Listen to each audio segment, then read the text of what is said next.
Hello friends, welcome back once again. पिछले class में friends हम लोगों ने चर्चा किया था कि रुधिर के अंदर अर्थात कि ब्लड के अंदर गैसों का आदान प्रदान कैसे होता है। और आज की क्लास में हम लोग डिस्कस करेंगे कि हमारे बॉडी के अंदर ऑक्सीजन कैसे वर्क करता है, ऑक्सीजन कैसे पूरे बॉडी के अंदर मूवमेंट करता है, और साथ ही साथ ये भी जानेंगे कि कार्बन डाइऑक्साइड हमारे बॉडी के अंदर मूवमेंट कैसे करता है। अर्थात क्या, ऑक्सीजन और कार्बन डाइऑक्साइड की संपूर्ण क्रियाओं को हम समझने की कोशिश करेंगे आज की क्लास में। ठीक है, बात है O2 और CO2 की कि आखिर ये O2 और CO2 हमारे बॉडी के अंदर मूवमेंट कैसे करती है। सबसे पहले जानने की बात है कि यह बाहर से अंदर प्रवेश कैसे करता है। तो सबसे बड़ी बात है कि जो रुधिर वाहिनी है, आपका रुधिर वाहिनी है,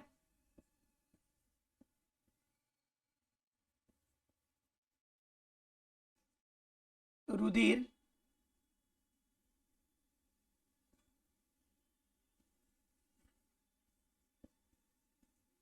रुधिर वाहिनी जो है, इस रुधिर वाहिनी के अंदर आपका वायुमंडल से रक्त जो होता है आगे बढ़ता है। वायुमंडल में से रक्त में ऑक्सीजन का आगाज होता है। किसका? ऑक्सीजन का आगाज होगा। तो कंडीशन क्या होता है कि वायुमंडल में आपका क्या होता है कि जो वायुमंडल में प्रेशर है ऑक्सीजन का, यानी कि PO2 जो है, प्रेशर ऑफ ऑक्सीजन जो है, इसकी मात्रा वायुमंडल में ज्यादा होती है। लेकिन रक्त की जो यह वाहिनियां हैं, रक्त की जो नलिका है, इस नलिका के अंदर इनका जो स्रोत है अर्थात कि PO2 का, अर्थात कि प्रेशर ऑफ ऑक्सीजन का, वो कम होता है। और यहां पर क्या है कि आपका वायुमंडल में अधिक है।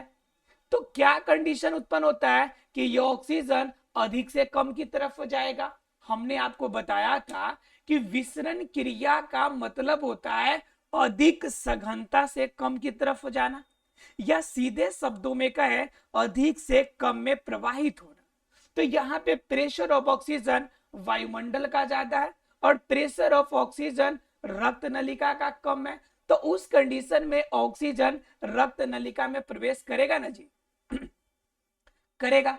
उसके बाद क्या है, अब प्रवेश करके जब आगे बढ़ना चाहेगा, अब रक्त के अंदर मूवमेंट कर रहे हैं।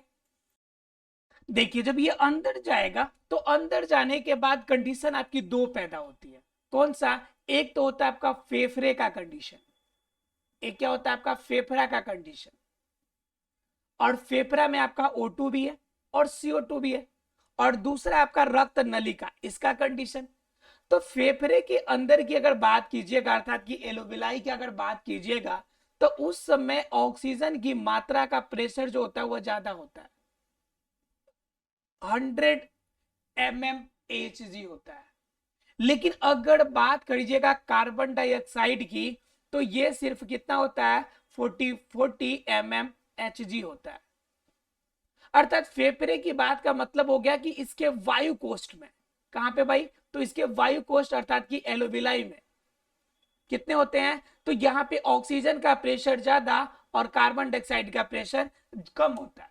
लेकिन अगर बात कीजिएगा सिराओं में, किसकी बात करेंगे, अगर सिरा की बात करेंगे, तो बॉडी के अंदर जो सिराएं होंगी, उन सिराओं में अगर बात करेंगे ऑक्सीजन की और कार्बन डाइऑक्साइड की, तो इनमें भी प्रेशर में डिफरेंस होता है।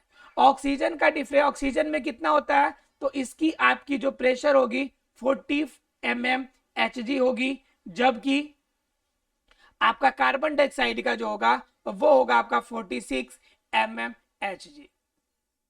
राइट। अब जरा देखिए कि इस कंडीशन में प्रेशर का डिफरेंस है, और इसी प्रेशर डिफरेंस के कारण पूरे बॉडी के अंदर ऑक्सीजन का मूवमेंट होगा और कार्बन डाइऑक्साइड का मूवमेंट पूरे बॉडी के अंदर होगा। अगर प्रेशर में डिफरेंस नहीं होगा तो क्यों जाएगा, वो बॉडी के अंदर मूवमेंट क्यों करेगा, जरा सोचिए एक बार। अब जरा ध्यान से देखिएगा आप कि ऑक्सीजन का यहां पे फेफड़े के वायु कोष्ठों में आपका 100 mmHg है, जब ये आपका रक्त नलिका में पहुंचा, जैसे मान लीजिए कि ऑक्सीजन ऊपर से प्रवेश किया, श्वास नली में गया और श्वास नलिका से जब आगे बढ़ा तो उस समय आपके क्या कहते हैं उसमें 90 mm का आपका क्या था, 90 mm आपका वहां पे वायु दाब था, किसका, प्रेशर ऑफ ऑक्सीजन का था। जब यह फेफड़े के पास पहुंचा तो फेफड़े के अंदर चले जाने के बाद इनका प्रेशर कितना हो गया, 100 mmHg हो गया। अब यहां से इनकी सिराओं में अगर प्रवेश करना है तो सिराओं में प्रवेश करने के समय देखेंगे कि यहाँ पे O2 कितना हो रहा है आपका, 40 mmHg। तो बताइए अधिक प्रेशर से कम की तरफ जाएगा कि नहीं जाएगा, ये पूरे बॉडी में मूवमेंट करने के लिए जाएगा कि नहीं जाएगा, तो आप कहेंगे बिल्कुल जाएगा। इसी वजह से वायु कोष्ठ जो होगा आगे की तरफ बढ़ाएगा, लेकिन आगे की तरफ बढ़ाने के लिए इसमें वास्तव में काम करता है हीमोग्लोबिन अर्थात कि एचबी। कौन काम करता है, एचबी काम करता है। एचबी का मतलब आप हीमोग्लोबिन समझिएगा, क्या समझिएगा, हीमोग्लोबिन समझिएगा, ठीक है। एक और बात ध्यान रखिएगा कि एचबी जो होता है वो निगेटिव चार्ज होता है, क्या होता है, निगेटिव चार्ज। और निगेटिव चार्ज जब होगा तो हमेशा चाहेगा कि उसके साथ आके कौन जुड़ जाए, पॉजिटिव चार्ज जुड़ जाए। तो पॉजिटिव में क्या देखने को मिलेगा, सोडियम हो सकता है, पॉजिटिव में पोटेशियम हो सकता है।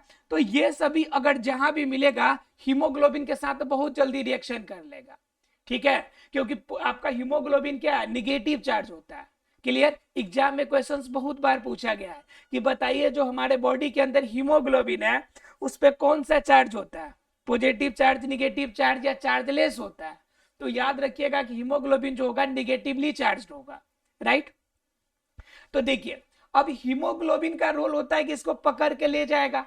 तो कंडीशन जब एलुविलाई अर्थात कि फेफड़े के वायु कोष्ठ से निकलेगा तो उस कंडीशन में इसको बांधने के लिए कौन आएगा, तो यही हीमोग्लोबिन आएगा। कौन आएगा, हीमोग्लोबिन आएगा। और हीमोग्लोबिन क्या करेगा, इस ऑक्सीजन के साथ रिएक्शन करेगा और रिएक्शन करके क्या बनाएगा, ऑक्सी हीमोग्लोबिन। क्या बनाएगा, ऑक्सी हीमोग्लोबिन। यह ऑक्सीजन के साथ मिलेगा, ठीक है। और मिलने के बाद क्या बना लिया, ये बना लिया आपका ऑक्सी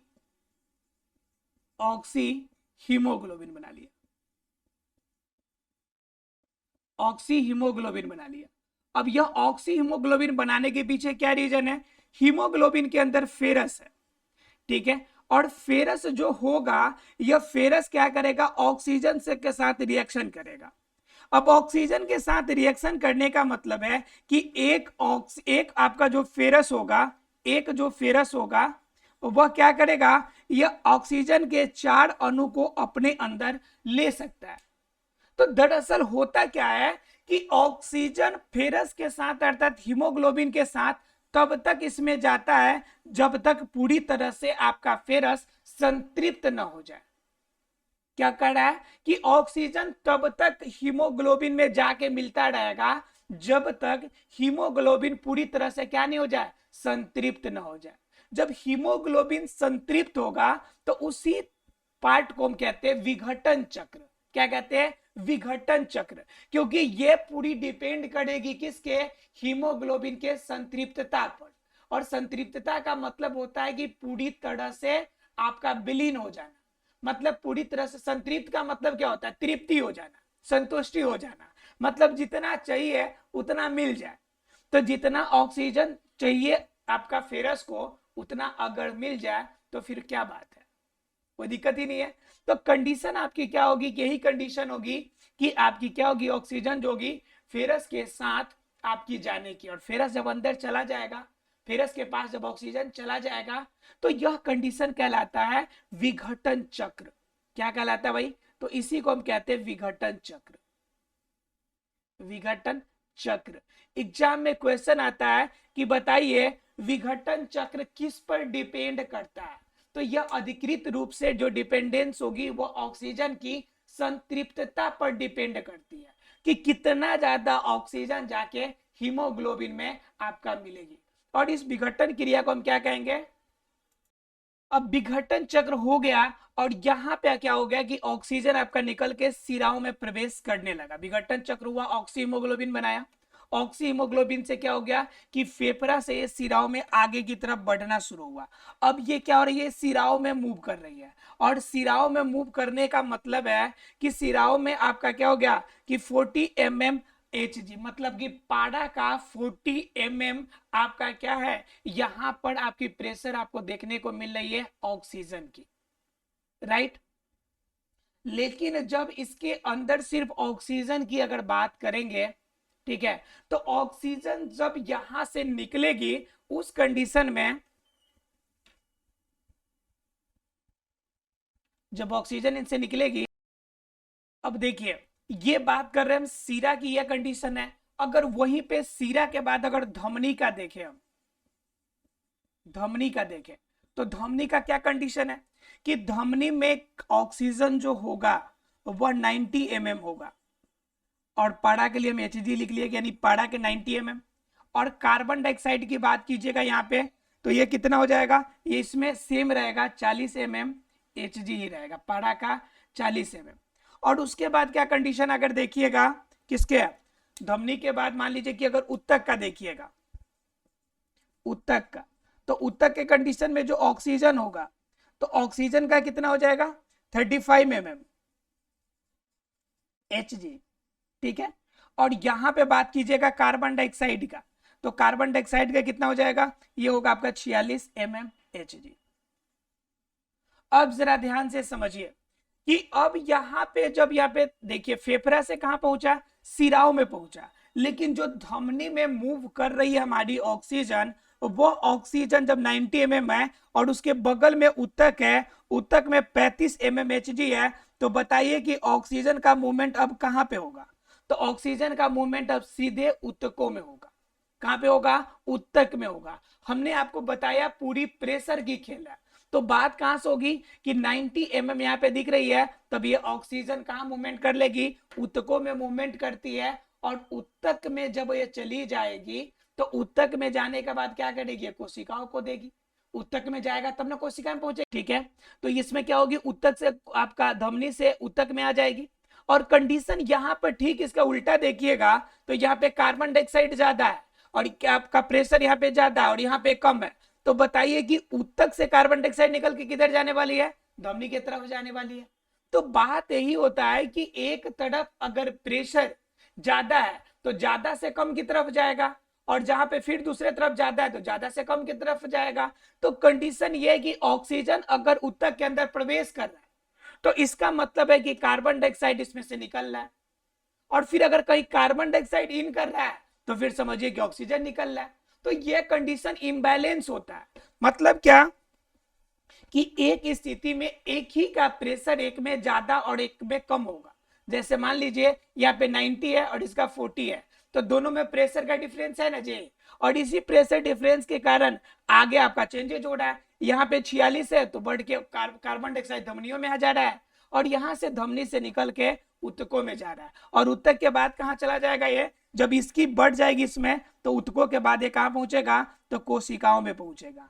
कहाँ पहुंचेगा, कोशिकाओं में पहुंचेगा, और इसी कोशिका में इस ऑक्सीजन का यूज होगा, ठीक है। और फिर यह कोशिका क्या करेगी, फिर कोशिका कार्बन डाइऑक्साइड निकालेगी, और कार्बन डाइऑक्साइड निकाल के किसको देगी, उत्तकों को देगी, और उत्तक फिर क्या करेगी, धमनियों को देगी। और धमनी के पास आने के बाद यहां पर फिर देखिए, फिर यहाँ पे क्या हो जाएगी, धमनी यहाँ पे सीरा के पास पहुंचेगी जहां पे 46 mm Hg है, और फिर ये कार्बन डाइऑक्साइड सीरा से निकल के वायु कोष्ठ में जाएगी, क्योंकि यहाँ पे आपका प्रेशर कम हो रहा है, तो वायु कोष्ठ में जाएगी, और वायु कोष्ठ से फिर ये श्वास नली के माध्यम से शरीर से बाहर रिलीज होगी। तो यह क्रम चलता रहा है। यहाँ पे जब जाइएगा तो प्रेशर घटता जा रहा है, ध्यान से देखिए कि प्रेशर आपका आगे की तरफ घटता जा रहा है, और कार्बन डाइऑक्साइड वाला में प्रेशर ऊपर की तरफ घटता जा रहा है।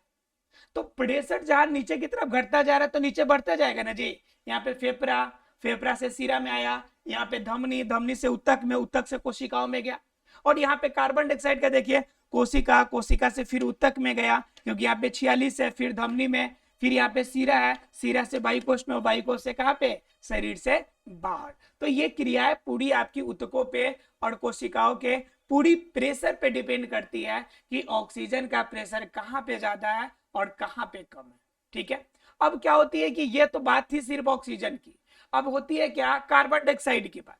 तो कार्बन डाइऑक्साइड जनरली क्या होते हैं कि कार्बोनिक अम्ल के रूप में यह स्वीकार करते हैं, कार्बोनिक अम्ल के रूप में बनकर कार्बन डाइऑक्साइड आगे निकलते हैं।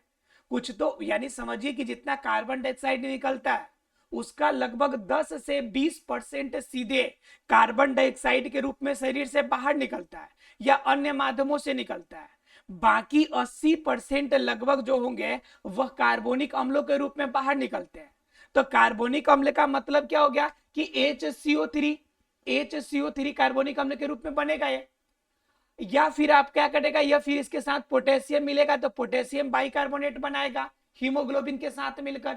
तो यह कंडीशन अलग अलग फॉर्म बना बना के शरीर से बाहर निकलता है, लेकिन प्योर कार्बन डाइऑक्साइड के फॉर्म सीधे रूप में अगर शरीर से बाहर निकलने की बात करें तो 10 से 20% ही बाहर निकलते हैं। ऐसे नॉर्मली कितना 10 से 20% ही बाहर निकलते हैं, बाकी 80% जो होते हैं वह कार्बनिक अम्लों के रूप में या अन्य अम्लीय फॉर्म में शरीर से बाहर निकलते हैं। क्लियर है आप लोग को? तो ऐसे बातें समझ में आ गई होगी कि कार्बन डाइऑक्साइड कैसे ऑक्सीजन कैसे प्रवेश करता है और कार्बन डाइऑक्साइड कैसे रिलीज होता है। अगर बातें ये समझ में आ गई तो थोड़ा सा चर्चा कर लेते हैं हम लोग इसकी कि इनसे होने वाले रोग कौन कौन से हैं। यानी कि वायु संबंधी अगर आपकी श्वसन में अगर प्रॉब्लम होती है तो श्वसन संबंधी बीमारियां कौन कौन सी उत्पन्न हो सकती है। ठीक है, हम किसकी बात कर रहे हैं, श्वसन संबंधी बीमारियों की बात कर रहे हैं। ठीक है, तो देखिए श्वसन संबंधी बीमारी उत्पन्न होगी जब श्वसन की क्रिया प्रॉपर तरीके से शरीर में न हो पाए। मतलब क्या, शरीर को ऑक्सीजन चाहिए और प्रॉपर तरीके से ऑक्सीजन नहीं मिल पाए तो कंडीशन उत्पन्न होगा। अगर ऑक्सीजन प्रॉपर तरीके से मिल जाए तब तो कोई दिक्कत नहीं है, अगर नहीं मिला तब समस्या उत्पन्न हो सकती है। तो जरा बात कर लेते हैं हम कि ऑक्सीजन किस कंडीशन में मिलेगा और किस कंडीशन में ऑक्सीजन नहीं मिलेगा। ठीक है, तो हम बात किसकी कर रहे हैं, वायु संबंधी विकार, मतलब वायु संबंधी रोग। ठीक है, मतलब क्या, श्वसन संबंधी विकारों के बारे में, रोगों के बारे में हम चर्चा करेंगे। तो पहले रोग की बात करेंगे हम लोग दम्मा की। किसकी बात कर रहे हैं, दम्मा की। दम्मा को और नाम से भी जाना जाता है जिसे हम लोग इंग्लिश में कहते हैं अस्थमा। क्या कहते हैं, अस्थमा। तो वास्तव में अस्थमा का प्रॉब्लम होता क्यों, कॉमन सेंस की बात है, अस्थमा एक बहुत बड़ी बीमारी है और लगभग देखिएगा हर जगह इसकी केसेस देखने को मिलती है। तो दरअसल ये उन लोगों को होते हैं जो आपका सामान्य रूप से क्या करें, ज्यादा से ज्यादा क्या करेंगे, ये ज्यादा से ज्यादा आपका धूम्रपान का सेवन किए होंगे, धूम्रपान का सेवन किए हो। ठीक है, या फिर किसी भी प्रदूषण वाले क्षेत्रों में ज्यादा दिनों तक इनको रहना पड़ा, प्रदूषण का सामना करना पड़ा, तो इस कंडीशन में यह अस्थमा जैसी प्रॉब्लम उत्पन्न हो सकती है। अब अस्थमा प्रॉब्लम जब होगी तो इनमें वास्तव में होता क्या है, तो इनमें क्या होता है कि जो श्वास नली है, श्वास नली जो है या फिर क्या है जो श्वसनिका है, इस श्वसनिका क्या होती है कि इनमें स्वेलिंग आ जाती है, ये फूलने लगते हैं, ये दोनों क्या हो जाएंगे, फूल जाएंगे। या फिर ये भी हो सकता है कि इनमें सूजन आ जाए। अब यह कंडीशन होने के बाद क्या होता है कि बार बार वो नली जो होती है उसमें खसखसाहट महसूस होती है, प्रॉपर तरीके से सांस अंदर जा नहीं पाता है। और जब प्रॉपर तरीके से सांस यानी कि ऑक्सीजन अंदर प्रवेश नहीं करेगा तो उस समय आप चाहेंगे जबरदस्ती कितना जल्दी सांस ले ले। तो देखिएगा इन लोगों को सांस जल्दी लेने की, हांफने की ज्यादा प्रॉब्लम होती है। ठीक है, तो हांफने की प्रॉब्लम मतलब ऑक्सीजन जितना रिक्वायरमेंट है बॉडी को, यह स्वेलिंग की वजह से यानी फूल जाने की वजह से या फिर जो जलन होती है, इन जलन की वजह से पूरी तरह से क्या हो सकती है, ऑक्सीजन प्रवेश अंदर नहीं कर पाती है और नहीं कर पाने के कारण इनको खांसी का सामना करना पड़ता है। इनको खांसी बहुत अधिक होती है और दम भी फूलने लगता है। दम फूलने का मतलब है कि ऑक्सीजन जल्दी लेने की कोशिश करना। तो कंडीशन यही होती है और इसी कंडीशन की वजह से आपकी क्या होती है, दमा की रोग होती है। दमा की अगर प्रॉपर तरीके से इलाज किया जाए तब तो सही है। अगर इलाज ना किया जाए तो लगभग समझिए यह नाइलाज रोग है, जिसकी आपकी मृत्यु के साथ ही जिसकी समाप्ति होगी। इनके लिए क्या होगा, प्रॉपर तरीके से आपको देख रेख करना पड़ेगा। इसके लिए आप लोग देखे होंगे बहुत सारे लोग भाप मारने के लिए छोटे छोटे से आपको क्या रखते हैं, वो क्या कहते हैं, मशीन रखते हैं, जिनसे मुंह में मारने की वजह से क्या होती है, सांस की ऑक्सीजन की जितनी मात्रा की जरूरत होती है उतना वह भेज देती है। तो ये सारी क्रियाएं आपको पता है कि यह खांसी इतनी खतरनाक होती है, दमा की प्रॉब्लम, जिनसे आदमी की मृत्यु भी हो सकती है। तो पहली रोग है दमा। दूसरे रोग की अगर बात करें, देखिए, तो ये पहली प्रॉब्लम थी दमा की, और दूसरी क्या है आपकी, वात स्फीति की। दूसरी क्या है, वात स्फीति की। तो वात स्फीति का मतलब होता है कि जो वात क्षेत्र है इनका सिकुड़ जाना। वात मतलब जो वायु का क्षेत्र है वह कम हो जाता है। तो वायु का क्षेत्र कम होने का मतलब बॉडी के अंदर वायु को टोलरेट करने का, मतलब रखने का जगह क्या होता है कि कम हो जाता है। जगह क्या होगा, कम हो जाएगा। कंडीशन ये पैदा तब होती है जब ज्यादा धूम्रपान आप करते हैं, तो धूम्रपान की वजह से जो निकोटीन इकट्ठा होता है तो यह बहुत सारे जगहों को कवर कर लेता है, और उस कंडीशन में इसकी जगह कमी हो जाती है। तो यह प्रॉब्लम आपको होती है। यह जो प्रॉब्लम होगी यह एक आपका दीर्घकालिक रोग के रूप में भी जाना जाता है। यह जल्दी सही होने वाली आपकी प्रॉब्लम नहीं है, यह लंबा चलने वाली आपकी प्रॉब्लम है। ठीक है। और एक होता है आपका तीसरा, आपका व्यवसायी प्रॉब्लम।